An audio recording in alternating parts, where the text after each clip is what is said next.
वालेकुम नाजरीन की हाल चाल ठीक ठाक हो। उम्मीद करने तुम ठीक होवोगे। नाजरीन तुम देख रहे हो साडा चैनल TF पंजाबी TV। नाजरीन मैं अज हाजिर हाँ जी तुहाडा अपना तुफैल डोगर। मैं मोहम्मद फरकान।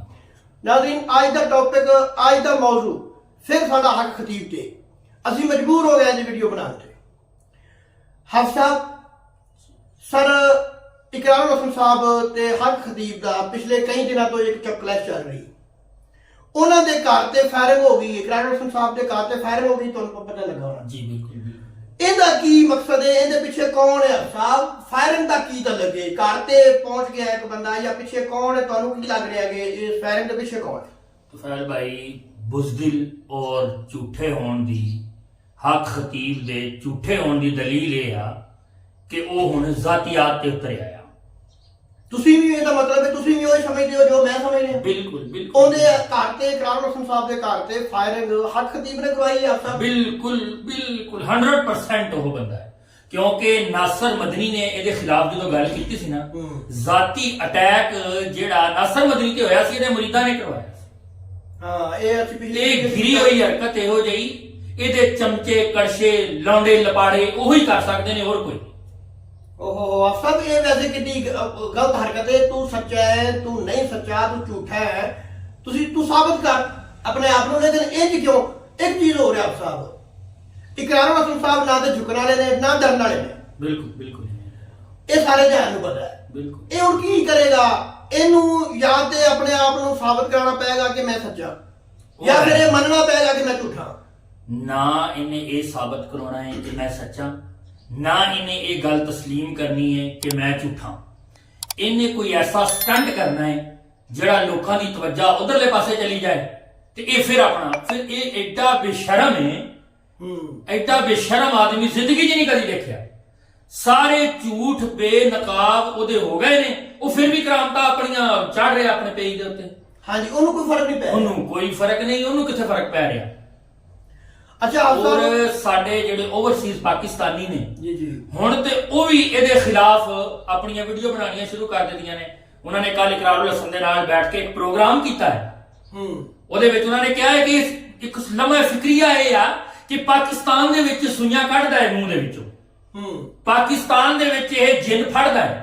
ਇਹਦੇ ਕੈਨੇਡਾ ਦੇ ਪ੍ਰੋਗਰਾਮ ਦੇਖੋ, ਇੰਗਲੈਂਡ ਦੇ ਪ੍ਰੋਗਰਾਮ, ਕੋਈ ਚੱਕਰ ਹੀ ਨਹੀਂ ਸਰ। ਉੱਥੇ ਸਿਰਫ ਸ਼ੁਫ ਸ਼ੁਫ ਸ਼ੁਫ ਦਮ ਕੀਤਾ, ਆਪਣਾ ਟਾਈਮ ਪੂਰਾ ਕੀਤਾ ਤੇ ਚਲੋ ਵਾਪਸ। ਉੱਥੇ ਆਵਾਮ ਪੜ੍ਹੀ ਲਿਖੀ ਸਮਝਦਾਰ ਹੈ। ਉੱਥੇ ਦੇ ਜਿਹੜੇ ਲੋਕ ਨੇ ਉਹ ਆਪ ਬੜੇ ਵੱਡੇ ਸ਼ਬਦਾਬਾਜ਼ ਨੇ, ਉਹ ਇਹਨੂੰ ਕੀ ਜਾਣਦੇ। दूसरी गल शोभदाबाज नहीं, वो अगर शोभदाबाजी करते ने ना, ते अगर कोई जादूगर है ना, वो अपने आप को जादूगर नहीं आता, वो सिर्फ ट्रिक दिखाते हैं, शोभदाबाज नहीं। साडे ओवरसीज पाकिस्तानी सीधे साधे यानी कि वो समझदार कंट्री के अंदर रहने वाले ने और समझदार ने। ये शोभदाबाजियां साडे पाकिस्तान दे विच ही चलदियां ने। पाकिस्तान तो बाहर इहदी ऐसी कोई शोभदाबाजी पाकिस्तान तो बाहर करदा ही नहीं, उन्हें पता चलनी ही नहीं।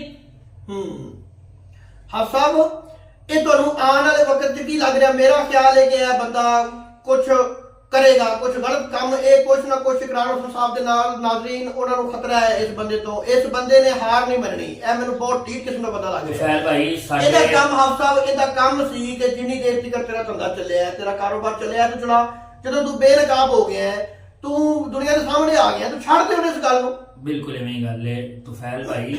ਸਾਡੇ ਪਾਕਿਸਤਾਨ ਦੇ ਅਦਾਰਿਆਂ ਨੂੰ ਚਾਹੀਦਾ ਹੈ ਕਿ ਇਕਰਾਰੁਲ ਹਸਨ ਨੂੰ ਸਿਕਿਉਰਿਟੀ ਦੇਣ। ਹਾਂਜੀ, ਇਕਰਾਰੁਲ ਹਸਨ ਨੂੰ ਮਹਿਫੂਜ਼ ਕਰਨ, ਉਹਨੂੰ ਸਿਕਿਉਰਿਟੀ ਦੇਣ, ਉਹਦਾ ਖਿਆਲ ਰੱਖਿਆ ਜਾਏ ਹਰ ਮਾਮਲਾਤ ਦੇ ਅੰਦਰ। ਸਾਡਾ ਹੀਰੋ ਹੈ। ਔਰ ਦੂਸਰਾ, ਇਸ ਬੰਦੇ ਨੂੰ ਫੜ ਕੇ ਅਦਾਲਤ ਦੇ ਵਿੱਚ ਲਿਆਂਦਾ ਜਾਏ। ਬਿਲਕੁਲ ਹੈ ਜੀ, ਕਿਉਂਕਿ ਦੁੱਧ ਦਾ ਦੁੱਧ ਔਰ ਪਾਣੀ ਦਾ ਪਾਣੀ ਅਲੱਗ ਨਾ ਹੋ ਸਕੇ। ਇਹ ਅਸਲ ਗੱਲ ਹੈ ਤੁਫੈਲ ਭਾਈ। ਸਾਡੇ ਪਾਕਿਸਤਾਨ ਦੇ ਵਿੱਚ ਪੀਰੀ ਮਰੀਦੀ ਦੇ ਨਾਮ ਤੇ ਹਜ਼ਾਰਾਂ ਚੜਾਏ ਜਿਹੜੇ ਨੇ ਨਾ, ਚੜਾਏ ਜਾਂਦੇ ਨੇ, ਚੜਵਾਏ ਮਾਲ ਪਟੋਰਿਆ ਜਾਂਦਾ, ਪੈਸੇ ਇਕੱਠੇ ਕੀਤੇ ਜਾਂਦੇ ਨੇ। ਜਿੰਨੀਆਂ ਗਤੀਆਂ ਨੇ ਨਾ, ਉਨੀ ਉਹਨਾਂ ਦੀ ਕਰਪਸ਼ਨ ਜ਼ਿਆਦਾ ਔਰ ਉਨੇ ਉਹਨਾਂ ਦੇ ਕੋਲ ਜ਼ਿਆਦਾ ਪੈਸੇ ਨੇ। ਨਬੀ ਅਲੈਹਿ ਸਲਾਤੁ ਵਸਲਾਮ ਦੀ ਸਾਦਗੀ ਵਾਲੀਆਂ ਹਦੀਸਾਂ ਸੁਣਾਣਗੇ ਕਿਹਨੂੰ? ਤੈਨੂੰ ਸੁਣਾਣਗੇ, ਮੈਨੂੰ ਸੁਣਾਣਗੇ, ਜਿਹੜੀ ਸਾਹਮਣੇ ਆਵਾਮ ਬੈਠੀ ਹੋਏਗੀ ਉਹਨੂੰ ਸੁਣਾਣਗੇ, ਖੁਦ ਉਹਦੇ ਤੇ ਅਮਲ ਨਹੀਂ ਕਰਨਗੇ। ਸਾਡੇ ਪਾਕਿਸਤਾਨ ਦੇ ਵਿੱਚ 300 ਤੋਂ 400 ਘਰ ਐਸਾ ਹੈ ਜਿਹੜਾ ਸਾਡੇ ਪਾਕਿਸਤਾਨ ਦੇ ਉੱਤੇ ਹੁਕਮਰਾਨੀ ਕਰ ਰਿਹਾ, ਲੇਕਿਨ ਉਹਨਾਂ ਦੇ ਵਿੱਚੋਂ 400 ਹੈ ਤਾਂ 300 ਘਰ ਹੈ ਤਾਂ ਉਹਦੇ ਵਿੱਚੋਂ 200 ਘਰ ਪੀਰਾਂ ਦਾ ਹੈ। ਤੇ ਪੀਰ ਦਾ ਹਿਸਾਬ ਕਿਤਾਬ ਕੀ? ਰਾਡੋ ਘੜੀ ਪਾਈ ਹੈ, ਪਰਾਡੋ ਦੇ ਉੱਤੇ ਬੈਠਾ ਹੈ, ਸ਼ੇਰ ਘਰ ਦੇ ਵਿੱਚ ਰੱਖੇ ਨੇ। ਬਿਲਕੁਲ ਉਮਤ ਦਾ ਨਾਮ ਲੈ ਕੇ ਰਸੂਲ ਸੱਲੱਲਾਹੁ ਅਲੈਹਿ ਵਸੱਲਮ ਦਾ ਨਾਮ ਲੈ ਕੇ ਉਮਤ ਰਸੂਲ ਨੂੰ ਗੁੰਮਰਾਹ ਕਰ ਰਹੇ ਔਰ ਡਰਾਮੇਬਾਜ਼ੀ ਕਰ ਰਹੇ। ਵੱਡੇ ਵੱਡੇ ਸ਼ੌਕ ਨੇ ਜੀ ਪੀਰਾਂ ਦੇ। ਪੀਰ ਅਮੀਰ ਜਿਹੜੇ ਨਾ ਅਮੀਰ ਤਰੀਨ ਉਹ ਪੀਰ ਨੇ ਯਾਰ। ਮਿਹਨਤਾਂ ਹੈ ਨਾ ਉਹਨਾਂ ਦੇ ਵੱਡਿਆਂ ਦੀਆਂ, ਹਾਂਜੀ ਕਮਾਈਆਂ ਕਰ ਰਹੇ ਨੇ। ਇਹ ਰਿਆਸਤਾਂ ਉਹਨਾਂ ਲੋਕਾਂ ਦੀਆਂ ਨੇ। ਔਲਾਦ ਜਿਹੜੀ ਹੈ ਉਹ ਡਰਾਮੇਬਾਜ਼ੀ ਕਰ ਰਹੀ ਹੈ, ਆਪਣਾ ਮਾਲ ਬਣਾ ਰਹੀ ਹੈ। ਆਪ ਸਭ ਤੁਹਾਡੇ ਜ਼ਿਹਨ ਦੇ ਮੁਤਾਬਕ ਇੱਕ ਵਲੀ ਅੱਲਾ ਜਿਹੜਾ ਹੈ ਉਹਦਾ ਦੁਨਿਆਵੀ ਜਿਹੜੇ ਮਤਲਬ ਦੌਲਤ ਹੈ ਜਾਂ ਦੁਨਿਆਵੀ ਚੀਜ਼ਾਂ ਨੇ ਇਹਦੇ ਨਾਲ ਤਾਂ ਕੋਈ ਤਾਲੁਕ ਨਹੀਂ ਹੋਣਾ। ਨਹੀਂ ਮੇਰੇ ਕੋਲ ਗੱਡੀ ਹੋਵੇ ਅੱਛੀ, ਮੇਰੀ ਇੱਕ ਕੋਠੀ ਹੋਵੇ, ਮੇਰਾ ਜਨਾਬ ਇੱਕ ਸਟੇਟਸ ਹੋਵੇ, ਮੈਨੂੰ ਦੁਨੀਆ ਜਾਣੇ। ਅੱਜ ਕੱਲ ਦੇ ਪੀਰ ਦਾ ਇਹ ਸ਼ੌਕ ਹੈ। ਬਿਲਕੁਲ ਅੱਜ ਕੱਲ ਦੇ ਪੀਰ ਦਾ ਇਹ ਸ਼ੌਕ ਹੈ। ਜਿਹੜਾ ਤੁਸੀਂ ਕਹਿ ਰਹੇ ਹੋ ਨਾ ਵਲੀ ਦੇ ਬਾਰੇ, ਤੁਫੈਲ ਭਾਈ ਇੱਕ ਬਜ਼ੁਰਗ ਟੱਕਰਿਆ ਅੱਜ ਤੋਂ 4-5 ਦਿਨ ਪਹਿਲੇ। ਮੇਰੇ ਨਾਲ ਇਹ ਵਾਕਿਆ ਹੋਇਆ। ਮੈਨੂੰ ਬਜ਼ੁਰਗ ਟੱਕਰਿਆ ਹੈ ਬੜਾ ਪਰੇਸ਼ਾਨ ਤੇ ਮੈਨੂੰ ਕਹਿੰਦਾ ਯਾਰ ਮੈਨੂੰ 50 ਰੁਪਏ ਚਾਹੀਦੇ ਨੇ। ਮੈਂ ਕਿਹਾ ਕੀ ਗੱਲ ਹੈ? ਕਹਿੰਦਾ ਯਾਰ ਮੈਨੂੰ ਸ਼ੂਗਰ ਹੈ ਤੇ ਮੈਂ ਸ਼ੂਗਰ ਦੀ ਗੋਲੀ ਲੈਣੀ ਹੈ, ਸ਼ੂਗਰ ਵਾਲੀ। ਮੈਂ ਉਹਨੂੰ 50 ਰੁਪਏ ਦੇਣ ਦੀ ਬਜਾਏ ਉਹਨੂੰ 100 ਰੁਪਏ ਦਿੱਤਾ ਹੈ ਨਾ। ਉਹਨੇ 50 ਵਾਪਸ ਦੇ ਕੇ ਉਹਨੇ ਕਿਹਾ ਮੈਨੂੰ ਅੱਲਾ ਦੀ ਜ਼ਾਤ ਤੇ ਭਰੋਸਾ ਹੈ, ਜਿਹੜਾ ਕੱਲ ਨੂੰ ਮੈਨੂੰ ਸਾਹ ਦੇਗਾ ਉਹ ਹੀ ਮੈਨੂੰ 50 ਦੇਗਾ। ਓਏ ਬੜੀ ਵੱਡੀ ਗੱਲ ਸਰ। ਇਹ ਤਕਵਾ ਹੈ, ਇਹ ਤਵੱਕਲ ਤੋਂ ਇਲੱਲਾ। ਹਾਂਜੀ ਇਹ ਪੀਰਾਂ ਨੇ ਸਾਨੂੰ ਸਬਕ ਪੜਾਏ ਨੇ ਤਵੱਕਲ ਤੋਂ ਇਲੱਲਾ। ਖੁਦ ਨਹੀਂ ਅਮਲ ਕੀਤਾ। ਬਿਲकुल खुद उन्होंने, हालांकि उन्होंने कोई बिजनेस नहीं, कोई कारोबार नहीं, लेकिन अरबों रुपए उन्होंने कोल खतीब 11 अरब रुपए के असासे ने जेडे मंजर आम ते लेके आए। इकरारुल हसन दी तो कोई जाती लड़ाई थोड़ी है नहीं। इकरारुल हसन ने उन्हें बेनकाब किया है, ओदी वजह तो उन्हें ये ड्रामा किया।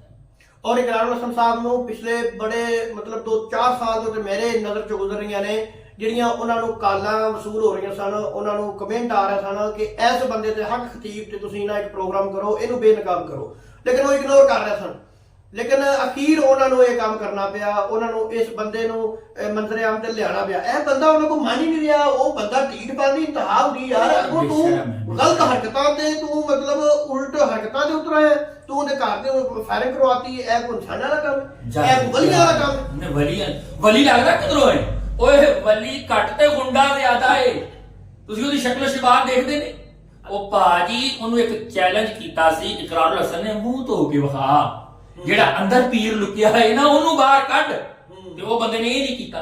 ਨਮਾਜ਼ ਉਹ ਨਹੀਂ ਸੁਣਾ ਸਕਦਾ, ਹਦੀਸ ਰਸੂਲ सल्लल्लाहु अलैहि वसल्लम ਦੀ ਉਹ ਨਹੀਂ ਸੁਣਾ ਸਕਦਾ, ਸਿਰਫ ਇਹੀ ਸੁਣਾ ਸਕਦਾ ਬਾਤਲ ਸੇ ਦਬਨੇ ਵਾਲੇ ये आसमान नहीं है, हम 100 बार ले चुका है तू, इम्तिहान हमारा। एवं ड्रामेबाजियां करके उम्मत रसूल ਨੂੰ ਗੁੰਮਰਾਹ ਕਰ ਰਿਹਾ। दीन नाले का ताल्लुक कोई नहीं। असल उत्ते असीं यही मैं अल्लाह पाक दी बारगाह दे अंदर इल्तिजा करने हैं कि या अल्लाह इहो जे पीरां दे उत्तों असां पाकिस्तानियां दी जान छड़ा, सानू महफूज फरमा। साडे असल पीर साडे मां बाप ने। नाज़रीन सानू चाहिए है कि उन्हां दी खिदमत करो, उन्हां दी इज्जत करो, उन्हां दी कदर करो, क्योंकि किसी पीर दे बारे मैं नहीं पढ़िया कुरान दे विच आया होवे कि फलां पीर दे तुसीं इंज करोगे तो तुसीं जन्नती हो। लेकिन मां बाप एक तुहाडे ऐसे पीर ने जिन्हां नूं तुसीं सुबह उठ के इज्जत दी निगाह दे नाल देखोगे। आका अलैहिस्सलाम दा फरमान है उन्हां नूं एक मकबूल हज दा सवाब मिलेगा। मकबूल यानी कि कबूल हज दा सवाब उन्हां नूं मिलेगा। इन्हां पीरां पूरां दे चक्करां दे विच ना पाओ, अपने वालिदैन दी खिदमत करो, अल्लाह पाक नूं राजी करो। अल्लाह पाक तुहानूं सेहत और तंदुरुस्ती अता फरमाए। चलो नाज़रीन ਅੱਜ ਦਾ ਪ੍ਰੋਗਰਾਮ ਅਸੀਂ ਇੱਥੇ ਖਤਮ ਕਰਨੇ ਆ ਜੀ। ਤੇ ਤੁਸੀਂ ਦੁਆਵਾਂ 'ਚ ਯਾਦ ਰੱਖਣਾ। ਤੇ ਆਪ ਸਾਹਿਬ ਇਜਾਜ਼ਤ ਚਾਹੁੰਦੇ ਜੀ ਤੁਹਾਡੇ ਕੋਲੋਂ। ਅੱਲਾਹ ਹਾਫਿਜ਼।